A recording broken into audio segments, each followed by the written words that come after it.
Hello दोस्तों। हर हर महादेव। कैसे हैं आप सब? आशा करता हूं कि आप सब ठीक और खुश होंगे। आज हम एक और शिव कथा को सुनेंगे। दोस्तों, हम अब तक भगवान शिव जी के 12 ज्योतिर्लिंग में से 4 ज्योतिर्लिंग की कथा सुन चुके हैं। आज हम पंच स्थान पर पूजे जाने वाले और सबसे पवित्र स्थल स्वर्ग जैसे पहाड़ों में बसते श्री केदारनाथ ज्योतिर्लिंग की स्थापन कथा को आज सुनेंगे। केदारनाथ मंदिर उत्तराखंड के रुद्रप्रयाग जिले में स्थित है। केदारनाथ 12 ज्योतिर्लिंग में से एक है और ये 5वां पवित्र ज्योतिर्लिंग भी है। ये उत्तराखंड के 4 धामों में भी शामिल है और यह तीर्थ भगवान शिव को अत्यंत प्रिय है। यह ज्योतिर्लिंग पर्वतराज हिमालय की केदार नामक चोटी पर स्थित है। पुराणों एवं शास्त्रों में श्री केदारेश्वर ज्योतिर्लिंग की महिमा का वर्णन बारंबार किया गया है। यहाँ की प्राकृतिक शोभा देखते ही बनती है। इस चोटी के पश्चिम भाग में पुण्यमती मंदाकिनी नदी के तट पर स्थित केदारेश्वर महादेव का मंदिर अपने स्वरूप से ही हमें धर्म और अध्यात्म की ओर बढ़ने का संदेश देता है। चोटी के पूर्व में अलकनंदा के सुरम्य तट पर बद्रीनाथ का परम प्रसिद्ध मंदिर है। अलकनंदा और मंदाकिनी, ये दोनों नदियां नीचे रुद्रप्रयाग में आकर मिल जाती हैं। दोनों नदियों की यह संयुक्त धारा और नीचे देवप्रयाग में आकर भागीरथी गंगा से मिल जाती है। इस प्रकार परम पावन गंगा जी में स्नान करने वालों को भी श्री केदारेश्वर और बद्रीनाथ के चरणों को धोने वाले जल का स्पर्श सुलभ हो जाता है। इस अतीव पवित्र पुण्य फलदायी ज्योतिर्लिंग की स्थापना के विषय में पुराणों में यह कथा वर्णित है। अनंत रत्नों के जनक, अतिशय पवित्र, तपस्वियों, ऋषियों, सिद्धों, देवताओं की निवास भूमि पर्वतराज हिमालय के केदार नामक अत्यंत शोभाशाली श्रृंग पर महातपस्वी श्रीनर और नारायण ने बहुत वर्षों तक भगवान शिव को प्रसन्न करने के लिए बद्धी कठिन तपस्या की। कई हजार वर्षों तक वे निराहार रहकर एक पैर पर खड़े होकर शिव नाम का जप करते रहे। इस तपस्या से सारे लोकों में उनकी चर्चा होने लगी। देवता, ऋषि मुनि, यक्ष, गंधर्व सभी उनकी साधना और संयम की प्रशंसा करने लगे।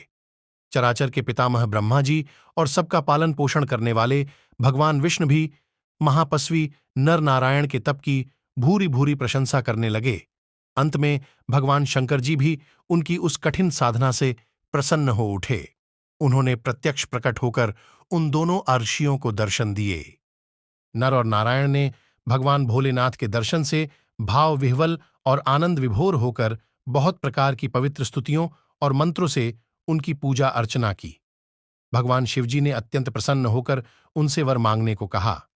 भगवान शिव की यह बात सुनकर दोनों ऋषियों ने उनसे कहा, देवाधिदेव महादेव, यदि आप हम पर प्रसन्न हैं तो भक्तों के कल्याण हेतु आप सदा सर्वदा के लिए अपने स्वरूप को यहां स्थापित करने की कृपा करें।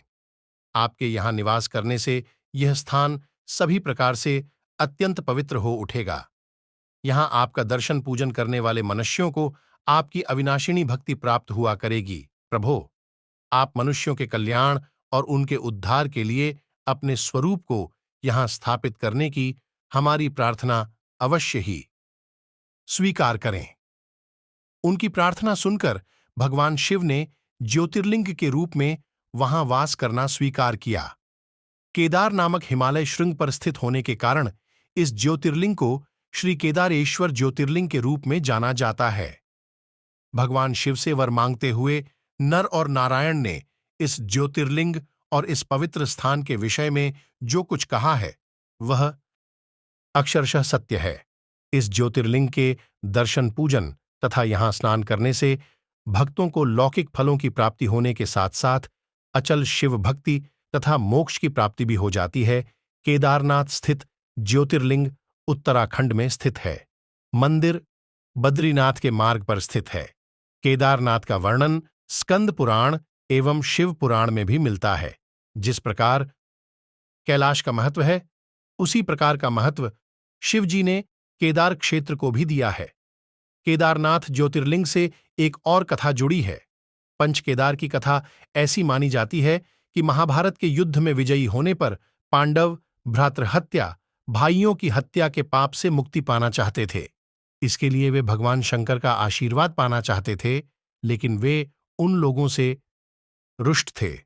भगवान शंकर के दर्शन के लिए पांडव काशी गए, पर वे उन्हें वहां नहीं मिले। वे लोग उन्हें खोजते हुए हिमालय तक आ पहुंचे।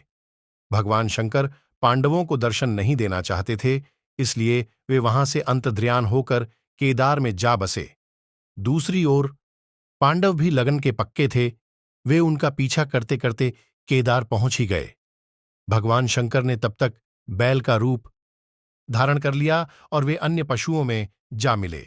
पांडवों को संदेह हो गया था, अतः भीम ने अपना विशाल रूप धारण कर 2 पहाड़ों पर पैर फैला दिया।